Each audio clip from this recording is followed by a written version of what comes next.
Dicen que Franco de Vita ocultaba algo, que su silencio parecía una confesión, que era imposible que un hombre que escribió «Te amo» con tanta precisión sentimental viviera sin una historia pública de pareja, y que esa ausencia, como suele pasar en este ambiente, encendió un rumor que corrió durante décadas.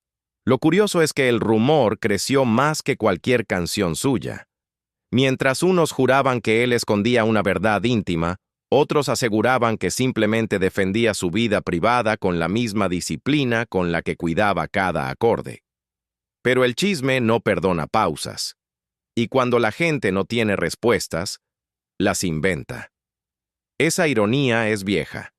A quienes cantan sobre sentimientos, se les exige que expliquen los suyos como si vivieran en una vitrina. Hoy vamos a entrar en esa zona donde se mezclan verdad, silencio, prejuicio y una confesión que él hizo cuando ya estaba harto de que se hablara por él. Aquí reconstruimos qué dijo, cuándo lo dijo y por qué esa declaración se volvió parte de su historia pública.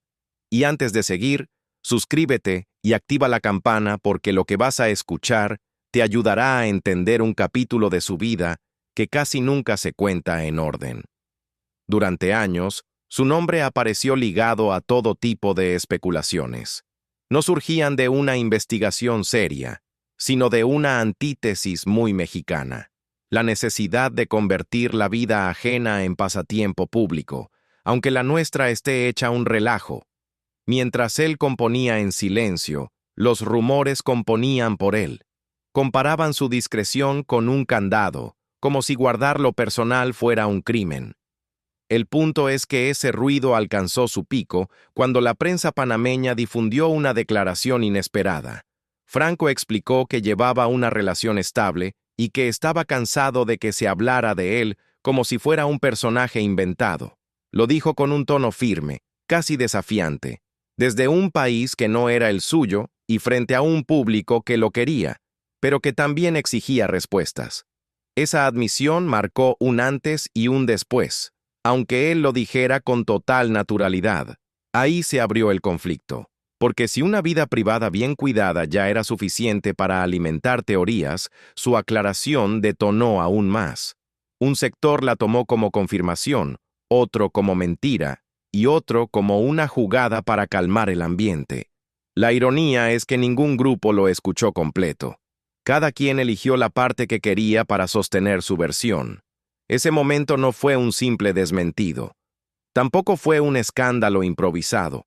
Fue la primera vez que enfrentó las preguntas sin rodeos. Y lo hizo desde un lugar emocional que no se ve en los escenarios. Una frase suya, breve y contundente, tomó el mando de la conversación. Él sí tenía pareja, la respetaba, y no pensaba exponerla para complacer a nadie. Esa declaración no nació de la presión mediática del momento. Venía de años de aguantar comentarios, insinuaciones y titulares escritos desde la comodidad de quien opina sin pagar el precio. Cuando decidió hablar, lo hizo porque entendió que el silencio no estaba protegiendo nada. Era como un músico afinando de más, pensando que así evitaría errores, cuando en realidad está dejando que otros toquen por él. La tensión creció porque su vida sentimental nunca se volvió pública, ni antes ni después. Y en un mundo donde casi todos exhiben hasta el café que se toman, eso descoloca. Franco parecía ir en sentido contrario, como si el resto avanzara en un tren rápido y él cruzara caminando con calma. Esa imagen, tan simple y tan poderosa, es la que alimentó por años una narrativa ajena a él. Aquí vamos a recuperar el hilo real, no la versión de los programas que buscan escándalo fácil, ni la de los foros que repiten teorías como si fueran certezas. Vamos a reconstruir lo que él dijo, lo que él calló, y lo que quedó flotando en ese punto medio donde siempre vive la verdad. Y al final de esta historia, llegarás a una frase que él lanzó sin querer sonar revelador, pero que abrió una puerta que nadie esperaba. La oleada de rumores no nació por accidente. Se alimentó de un detalle que la gente repetía como si fuera una contraseña. Franco nunca aparecía en revistas acompañado. Mientras otros artistas posaban en bodas, bautizos y fiestas de premios, él seguía moviéndose con una discreción que parecía una provocación involuntaria. Esa diferencia creó un contraste poderoso. En un medio donde todo se exagera, su silencio se interpretó como signo de algo que no correspondía a la expectativa del público. Algunos periodistas lo buscaban con preguntas tan directas que rozaban la imprudencia. Él respondía con calma, sin levantar la voz, como quien está acostumbrado a que lo cuestionen por cosas que jamás expone. Esa serenidad irritaba a ciertos sectores, porque no ofrecía titulares fáciles. Y cuando un artista no da titulares, el mercado los fabrica. Así es la industria. Convierte la ausencia de datos en mercancía. A mediados de la década pasada, la presión llegó a un punto en el que cualquier gesto suyo era analizado. Si aparecía serio en un aeropuerto, decían que estaba ocultando un romance secreto. Si sonreía en un concierto, afirmaban que estaba enviando un mensaje cifrado a alguien. Lo convertían en protagonista de historias que él no había escrito. Parecía una novela creada por espectadores con mucha imaginación y poca información. Ese ambiente llevó al momento clave. Una entrevista en Panamá donde, cansado de que especularan sobre su vida sentimental, soltó una frase que desmontó años de suposiciones. Habló de una relación estable, de una mujer que prefería mantenerse fuera del reflector, y de su decisión consciente de no exhibirla para evitar que la convirtieran en blanco de comentarios. No lo dijo con tono defensivo ni dramático. Lo dijo como quien afirma un hecho sencillo, casi cotidiano, pero para muchos fue una sorpresa mayúscula. Esa declaración no calmó las aguas, las agitó más. Para algunos significó que el rumor era falso, para otros se volvió prueba de lo contrario. La ironía era evidente. Cuando estaba callado, lo criticaban por callar. Cuando habló, lo criticaron por hablar. A veces el público trata la vida privada como si fuera suya y se ofende cuando no recibe acceso irrestricto. Y ahí estaba él, navegando entre expectativas ajenas sin perder su esencia. Aquella explicación también expuso otro punto. Su manera de amar no necesitaba testigos. En un mundo dominado por fotos filtradas y transmisiones en vivo, su decisión sonaba casi revolucionaria. Muchos artistas de su época recordaron cómo antes las relaciones se podían proteger sin que la gente se sintiera con derecho a opinar. Con Franco, ese valor antiguo chocó con la ansiedad moderna de conocer cada detalle. Ese choque generó otro conflicto, la nostalgia contra la obsesión contemporánea por la transparencia total. Su declaración también reveló algo más profundo. Durante décadas, él había sido objeto de encasillamientos que no nacían del mal, sino del hábito social de etiquetar. La gente necesita cajas para ordenar lo que no comprende, y cuando alguien no cabe en ninguna, inventan una nueva. Esa tendencia lo acompañó desde los inicios de su carrera y se intensificó con el tiempo. Su ambigüedad pública funcionaba como un espejo. Cada quien veía lo que quería ver. Aún así, su palabra tenía peso. La figura de un cantautor que había descrito emociones con precisión quirúrgica ahora hablaba de una relación que había cuidado silenciosamente. Ese contraste le dio un matiz humano que mucha gente no esperaba. Lo que dijo no fue escandaloso. Lo escandaloso fue descubrir que durante años había soportado la presión con paciencia y elegancia. Y ahí se abrió un nuevo interés público. Si él guardó eso con tanto celo, ¿qué más había protegido? Esa pregunta empujó a varios medios a reinterpretar episodios de su carrera que habían pasado desapercibidos. Revisaron entrevistas antiguas, comentarios sueltos, fotografías borrosas. Querían encontrar rastros que explicaran su reserva.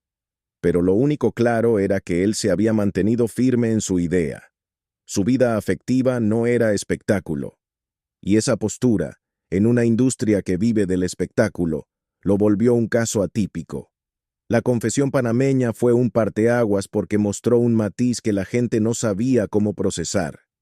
Fue una admisión sin drama, sin búsqueda de aplausos, sin necesidad de convertir su vida en campaña. Esa misma naturalidad abrió un capítulo nuevo.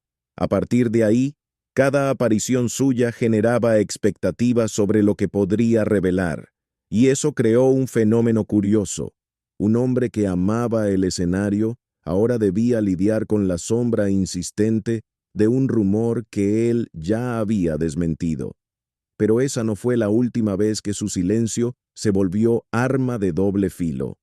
Esa declaración, por más contundente que fuera, dejó abierta otra interrogante que muy pocos se atrevieron a nombrar. Una interrogante que reencontraría eco años después, cuando otro conflicto, muy distinto y mucho más público, explotaría entre él y un cantante mexicano que, sin querer, se convertiría en parte de esta misma historia. Lo que pocos notaron después de aquella entrevista es el modo en que Franco cambió la conversación sin elevar la voz. Su respuesta fue tan sencilla que desmontó la maquinaria del chisme con la misma calma con la que uno apaga la luz antes de salir de casa. Y aún así, el gesto detonó un fenómeno inesperado. Mucha gente comenzó a revisar su obra buscando frases que confirmaran alguna teoría. Algunos analizaban sus canciones como si fueran códigos secretos. Otros afirmaban que, si nunca mostraba a su pareja, era porque escondía algo más grande. Esa obsesión revelaba más sobre el público que sobre él. La gente veía misterio donde él veía privacidad. Su círculo cercano hablaba de él como un hombre reservado, de carácter firme y pensamiento claro. No era un artista hermético. Simplemente había aprendido que la intimidad, una vez expuesta, ya no vuelve a ser íntima. Y ese principio le funcionó durante décadas. Ahí nació otro contraste que alimentó la tensión. La industria quería espectáculo, pero él defendía su vida personal, como si fuera el último refugio que le quedaba.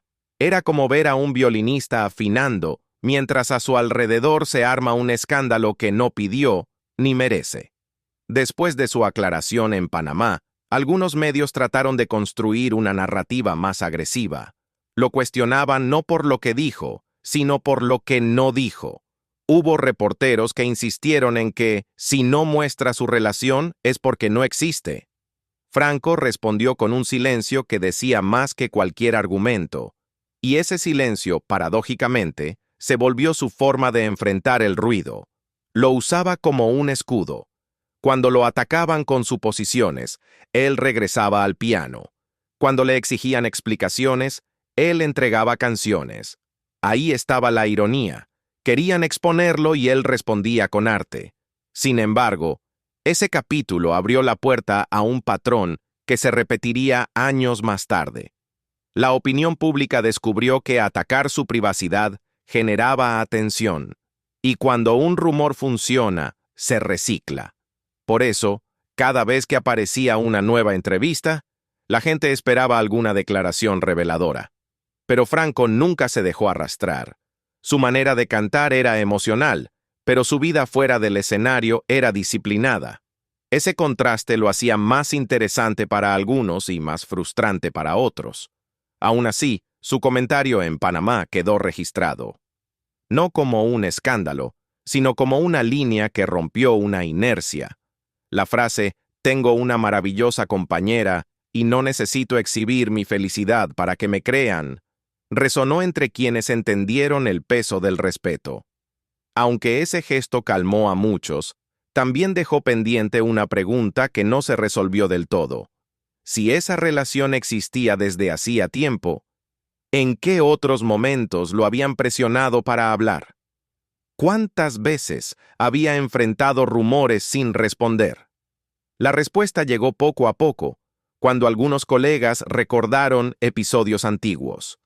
En reuniones privadas, contaban cómo Franco evitaba mezclar su vida personal con compromisos profesionales. Decían que nunca llegaba acompañado a eventos, no por estrategia, sino por convicción. También hablaban de su costumbre de escuchar más de lo que hablaba, una virtud que rara vez se aprecia en este medio. Así surgió otro elemento de esta historia. Su silencio no era vacío. Era selección. Elegía qué compartir y qué proteger. Ese estilo también produjo malentendidos. Hubo productores que, al no verlo rodeado de gente, lo calificaban de distante. Otros lo admiraban por mantenerse centrado en su música.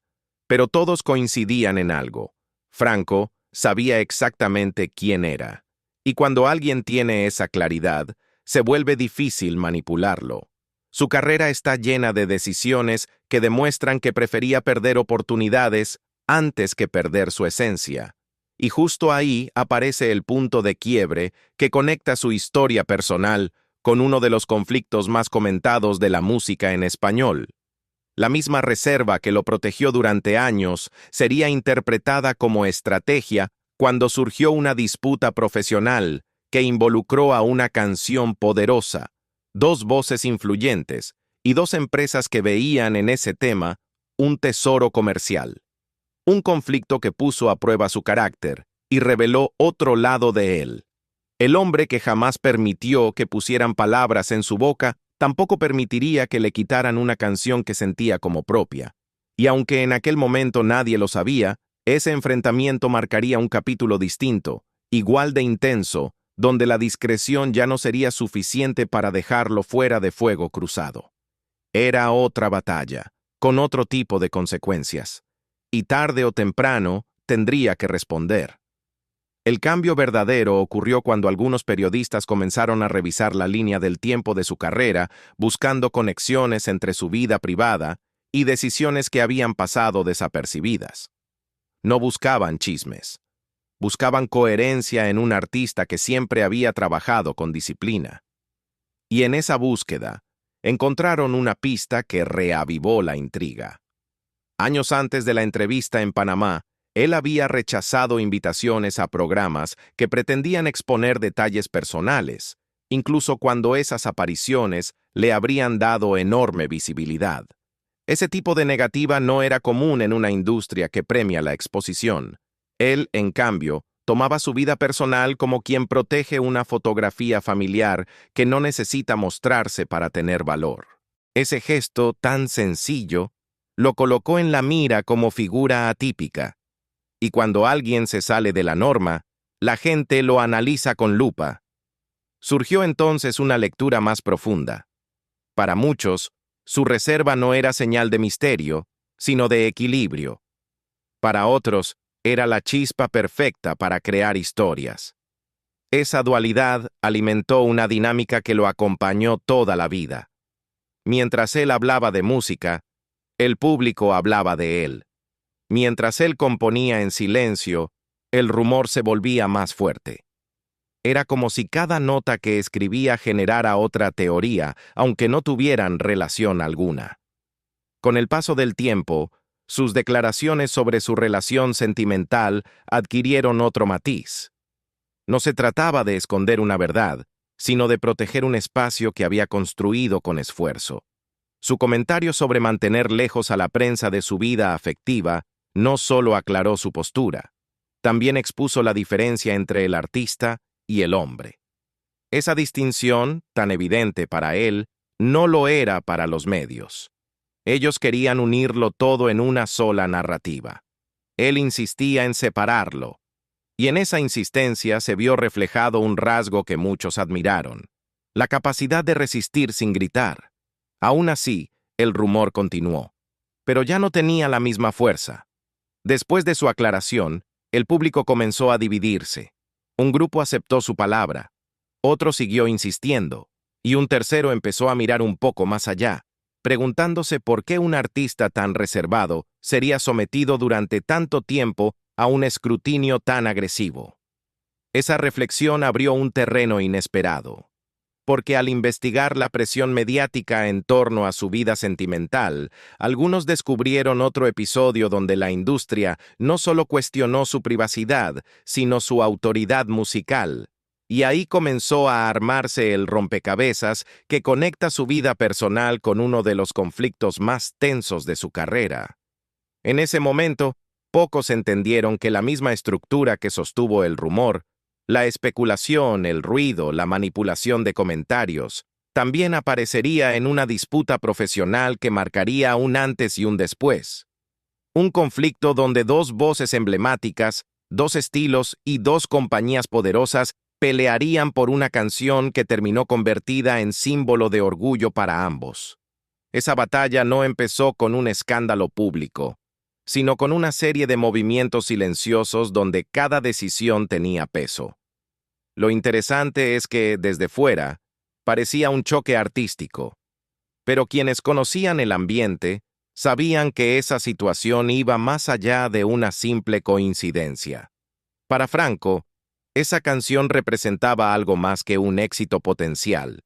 Era fruto de una etapa de trabajo intenso, de decisiones personales y profesionales que se cruzaron con los años en que su vida privada se convirtió en objetivo de otros. Y aunque las historias no estaban ligadas por naturaleza, compartían una raíz en común: los intentos de decidir por él. Así se fue formando un escenario nuevo. Después de aclarar su relación sentimental, la opinión pública comenzó a seguir cada paso suyo con mayor atención. Y ese escrutinio llegó justo cuando surgió el tema que lo enfrentó a la maquinaria de otra empresa poderosa. Una canción que todos conocemos, que todos hemos cantado alguna vez, pero cuya historia interna pocos han escuchado sin adornos. La canción que lo puso frente a un conflicto inesperado con un intérprete mexicano que también luchaba por el mismo espacio. Un choque donde el silencio ya no sería suficiente para mantenerse al margen. Esa transición, de rumor personal a disputa profesional, reveló un punto clave de su carácter. Cuando la conversación tocaba su vida privada, él protegía. Cuando tocaba su trabajo, él defendía. Y esa diferencia marcó la forma en que enfrentó lo que vendría. Porque mientras algunos aún discutían su declaración panameña, otros ya investigaban la historia detrás de aquella grabación que cambiaría por completo la relación entre dos artistas que, hasta ese momento, jamás habían tenido conflicto personal alguno. Lo que ocurrió con esa canción no fue casualidad. Fue consecuencia directa de un sistema donde la presión, el silencio y la imagen pública se cruzan sin pedir permiso. Y fue ahí, en ese nudo, donde su carácter mostró otra faceta que pocos conocían, una faceta que pronto quedaría a la vista de todos, aunque él no lo buscara. La disputa empezó de manera casi invisible. Ningún medio la anunció, ninguna revista la anticipó. Ocurrió como sucede en los verdaderos conflictos en el mundo artístico, entre oficinas, contratos y llamadas que se hacen en voz baja. Toda la vida estaba lista. Una canción directa, intensa y construida con ese sello que reconocemos desde los primeros acordes.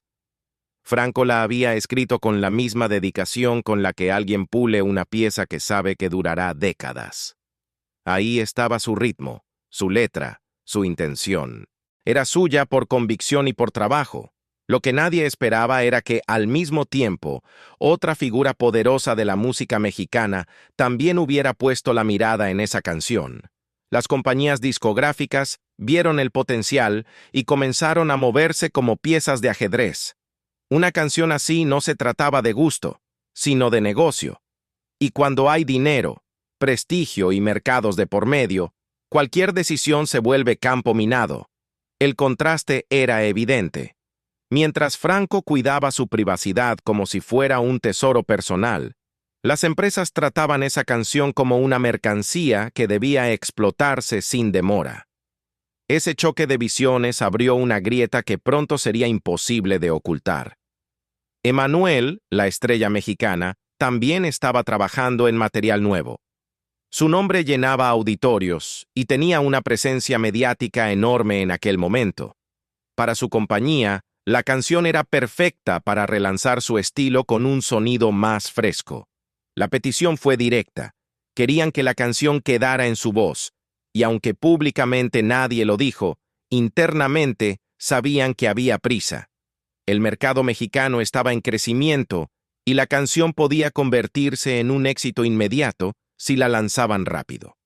Pero para que eso ocurriera, Franco debía ceder primero. Lo que siguió fue una demostración clara de cómo funcionan las presiones en la industria. Hubo llamadas, reuniones y ofrecimientos. Nada violento, nada escandaloso, pero sí insistente. Querían que Franco entregara la canción sin más discusión.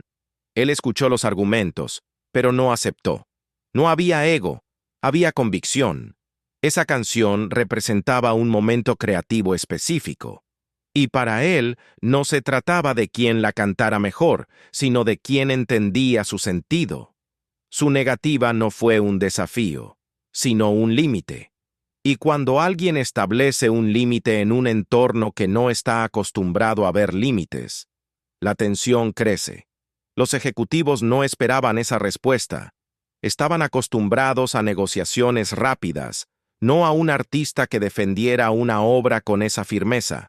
En vez de retroceder, redoblaron la presión. Buscaban acelerar una decisión que para Franco necesitaba tiempo. Era como si intentaran arrancar una fruta que aún no estaba madura. Un gesto que ignora el proceso y solo mira el resultado. Esa impaciencia aumentó la distancia entre ambas partes. Emmanuel no inició el conflicto. Él recibió la canción como propuesta y confió en que el acuerdo se concretaría. Pero cuando supo que la decisión se complicaba, también tomó postura. No con confrontación, sino con estrategia. Su equipo consideraba que él tenía mayor presencia en México y que la canción podía convertirse en un éxito inmediato si se lanzaba con su voz. Y aunque la situación no era personal, comenzó a sentirse como un pulso silencioso entre dos trayectorias que nunca habían chocado. Lo irónico es que ambos, Emmanuel y Franco, eran profesionales disciplinados, dos artistas distintos, con públicos diferentes, pero unidos por una canción que sin querer se convirtió en punto de fricción. Uno con un estilo más teatral, explosivo y lleno de energía. El otro, más íntimo, más reflexivo, más concentrado en la emoción pura. Esa antítesis convirtió la situación en algo casi poético. Dos estilos, dos visiones y una sola canción atrapada en el medio. La discusión llegó a un punto en el que las compañías querían acelerar todo sin importar el costo emocional para los involucrados. Para Franco, la presión era una amenaza a su independencia creativa. Para Emmanuel, era una oportunidad que no quería dejar escapar. Los dos estaban en momentos distintos de sus vidas, pero la industria los puso frente a una misma encrucijada. Y ahí apareció la pregunta que nadie formulaba en público, pero todos repetían en privado. ¿Quién tenía el derecho final sobre una obra que ya había sido escrita, pero aún no se había convertido en éxito? Cuando se dieron cuenta, ya no era un desacuerdo. Era una guerra silenciosa, con consecuencias reales. Y aunque en ese momento nadie imaginaba la magnitud que alcanzaría, la historia apenas comenzaba, porque la verdadera batalla no se libró en un estudio, sino en las decisiones que cada uno tomó para proteger aquello que consideraba esencial. El conflicto llegó a un punto en el que nadie podía fingir que era un simple desacuerdo administrativo. La canción estaba lista, las dos compañías la querían y ambos artistas tenían argumentos sólidos para defender su posición. En ese ambiente cargado, un productor cercano a la situación recordó años después que Franco no levantó la voz en ningún momento. Su estilo era otro. En vez de imponer, razonaba. En vez de exigir, explicaba. Esa calma desconcertó a quienes esperaban una reacción impulsiva. Él trataba su obra con el mismo cuidado con el que uno acomoda una fotografía antigua para que no se dañe. No era terquedad, era respeto por un proceso que conocía desde dentro. En la otra trinchera, Emmanuel tenía un equipo que veía la oportunidad de fortalecer su presencia con un tema que podía conquistar de inmediato la radio mexicana. La urgencia de su compañía contrastaba con la paciencia de Franco.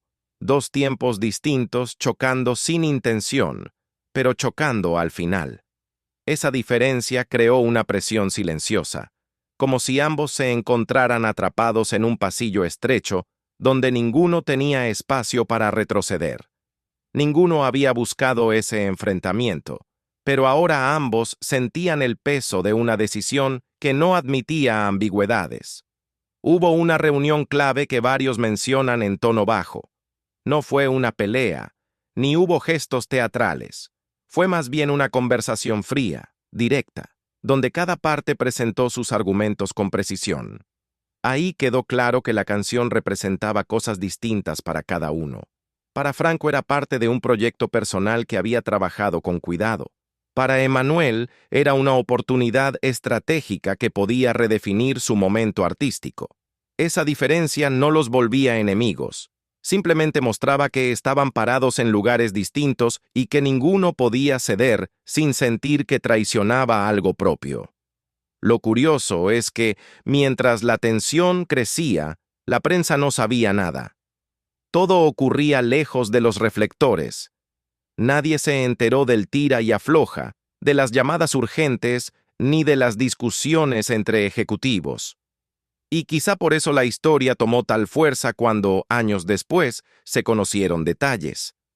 La gente descubrió que detrás de una canción que sonó en medio continente, hubo decisiones complejas, momentos de duda y un punto de quiebre que cambió la dinámica entre ambos artistas sin que ellos lo buscaran.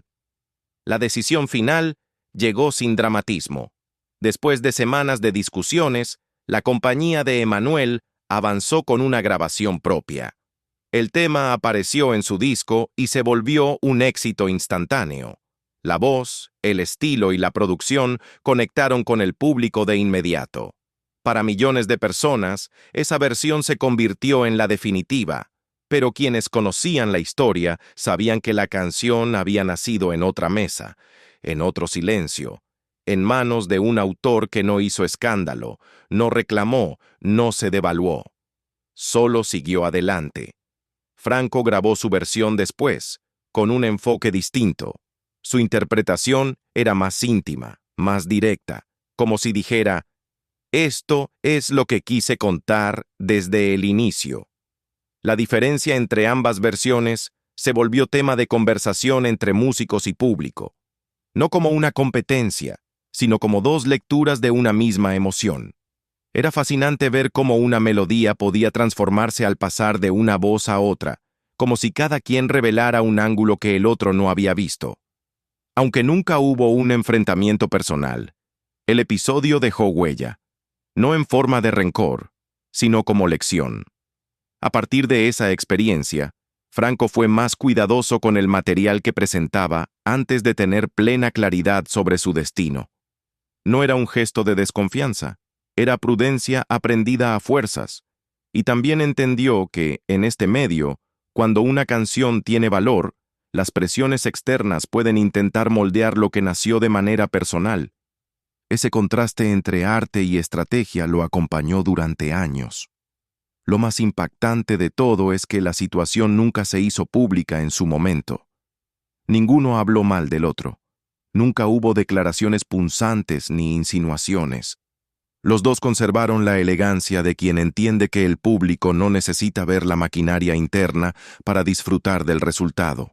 Pero quienes estuvieron involucrados sabían que aquel fue un periodo intenso, lleno de decisiones difíciles que marcaron la relación profesional entre ambos intérpretes. Y aunque parecía que la historia ya estaba cerrada, hubo un giro inesperado. Un movimiento discreto que reveló que aquella batalla silenciosa había dejado un pendiente que no se resolvió de inmediato.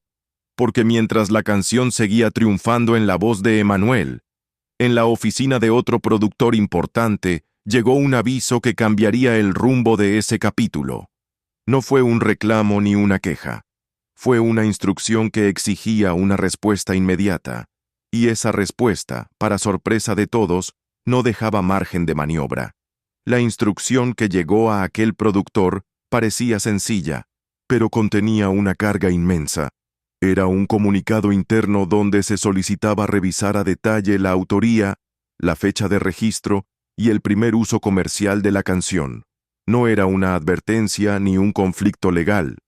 Era un recordatorio de que, aunque la versión de Emmanuel dominaba las listas, la obra original seguía siendo responsabilidad de su autor.